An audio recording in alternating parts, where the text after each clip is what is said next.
Assalamualaikum dan selamat pagi. Berita Pagi Sarawak hari ini edisi Ahad 26 Julai bersama saya Muhammad Azizi Rahim.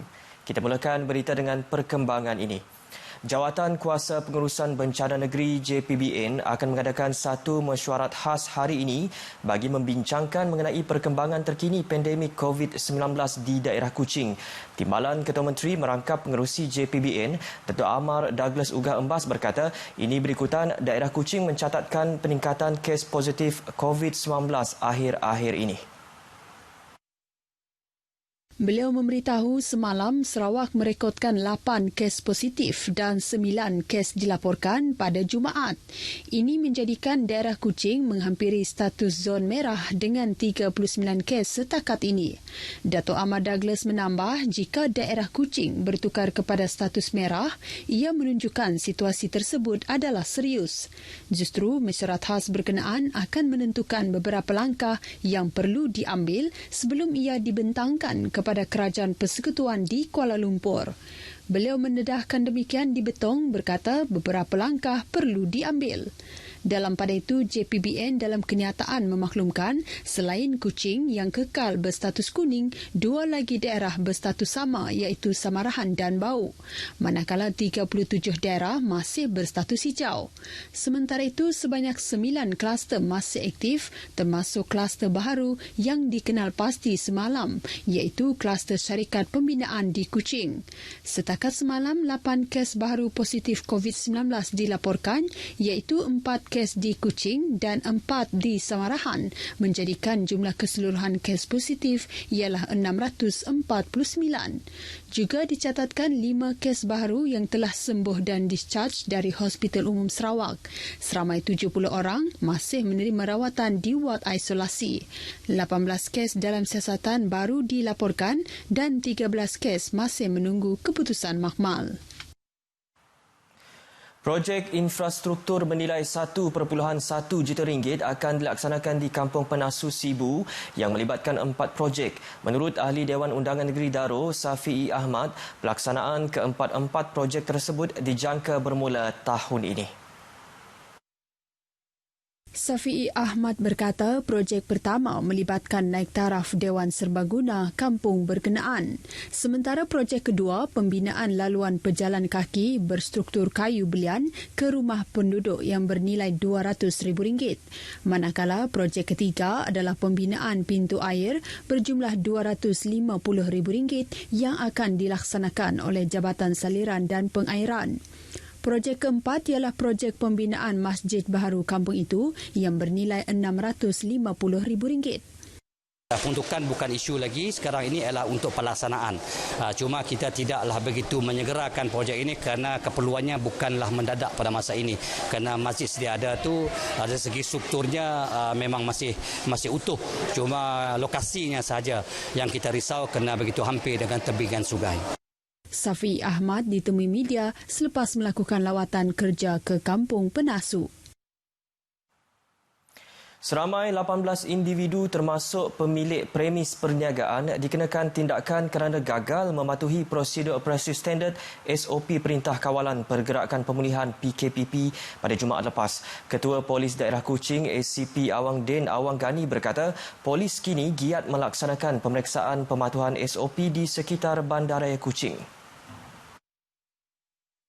ACP Awang Din dalam kenyataan mendedahkan daripada 18 individu yang ditahan, 14 orang warga tempatan dikenakan kompaun RM1,000 atas kesalahan mengikut Peraturan 3, Peraturan Pencegahan dan Pengawalan Penyakit Berjangkit nombor 7/2020.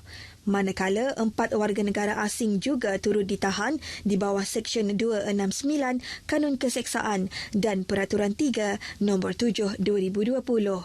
Tindakan mengenakan kompaun ini bagi memastikan masyarakat setempat terus mengamalkan kebiasaan baharu dan sedar pentingnya kerjasama semua dalam memerangi COVID-19.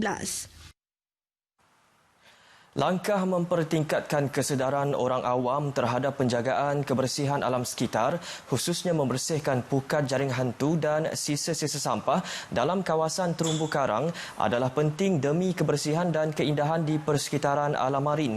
Presiden Persatuan Wartawan Utara Sarawak NSJA, Andy Jong berkata, kebersihan alam sekitar perlu dipelihara bukan sahaja untuk kelangsungan taman laut tetapi juga industri pelancongan. Andy memberitahu aktiviti gotong royong pembersihan terumbu karang di dalam perairan dasar Laut sukar dilakukan malah melibatkan kos perbelanjaan dan juga peserta penyelam berpengalaman serta mempunyai kemahiran menyelam. Beliau berkata demikian kepada pemberita selepas perasmian operasi pukat jaring hantu dan pembersihan terumbu karang di Taman Negara Marin Miri Sibuti, anjuran NSJA di JT Marina Miri. Upacara perasmian dan pelepasan disempurnakan oleh Menteri Pengangkutan Datuk Lee Kim Shin. Penganjuran kali ketiga ini adalah bersempena dengan sambutan Hari Sarawak manakala 2 operasi lepas telah dilakukan tahun lepas. Menerusi 2 operasi lepas, aktiviti amal ini telah berjaya mengumpul sebanyak 330 kilogram pukat jaring hantu yang tersangkut pada terumbu karang. Sementara operasi kali ini yang disertai 30 orang penyelam berjaya mengumpul 51 kilogram pukat jaring hantu. Lokasi pembersihan terumbu karang adalah di Sunday Reef dan Nemo City dengan jarak dari JT Marina ke Sunday Reef 19.67 km atau 10.62 batu nautika dan perjalanan bot selama 45 minit. Aktiviti ini dianjurkan dengan kerjasama Jabatan Bomba dan Penyelamat Malaysia Zon 6 Miri Sarawak, Sarawak Forestry Corporation, Borneo Ghost Nets Hunter, Co.co Dive Center dan juga Polis Marine.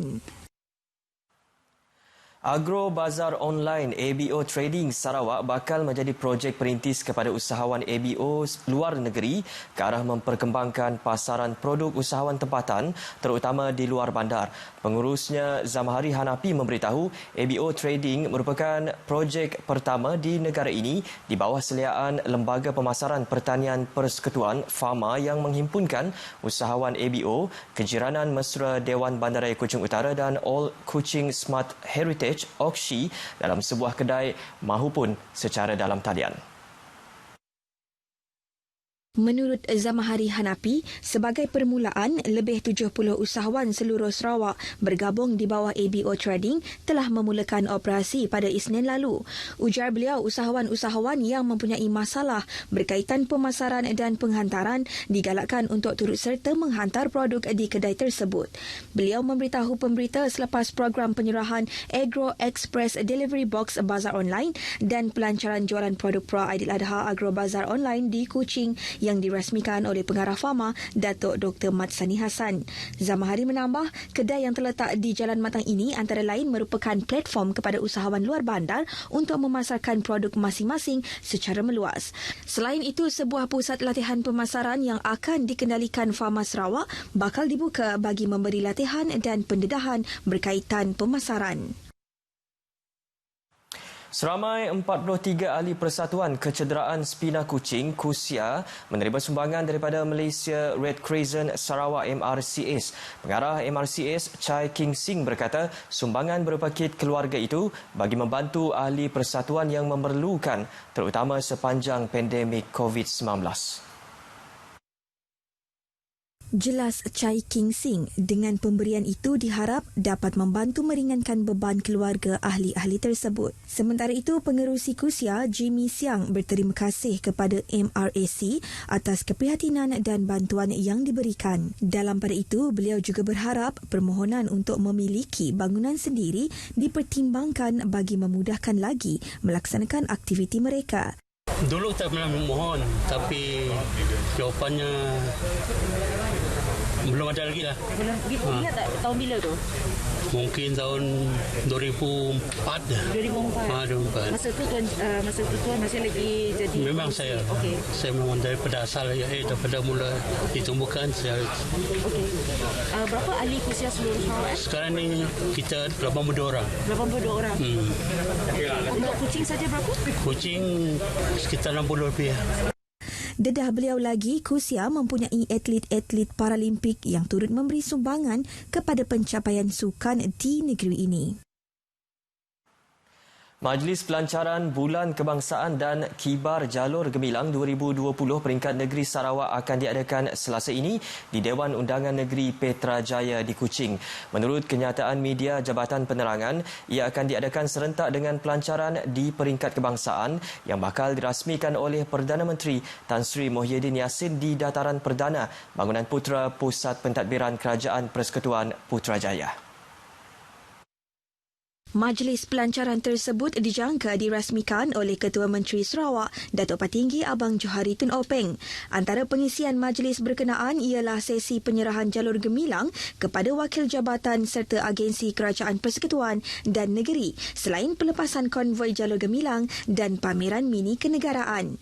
Orang ramai boleh menyaksikan lintas langsung majlis tersebut di saluran RTM menerusi program Selamat Pagi Malaysia.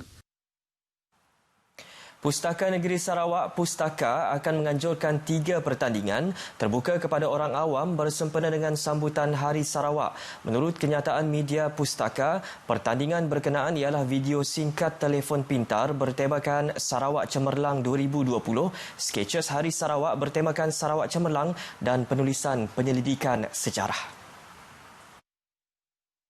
Bagi pertandingan video singkat telefon pintar bertemakan Sarawak Cemerlang 2020, peserta dikehendaki menyediakan satu video singkat yang menjurus kepada satu bidang yang diminati seperti pendidikan, sukan, gaming dan seni.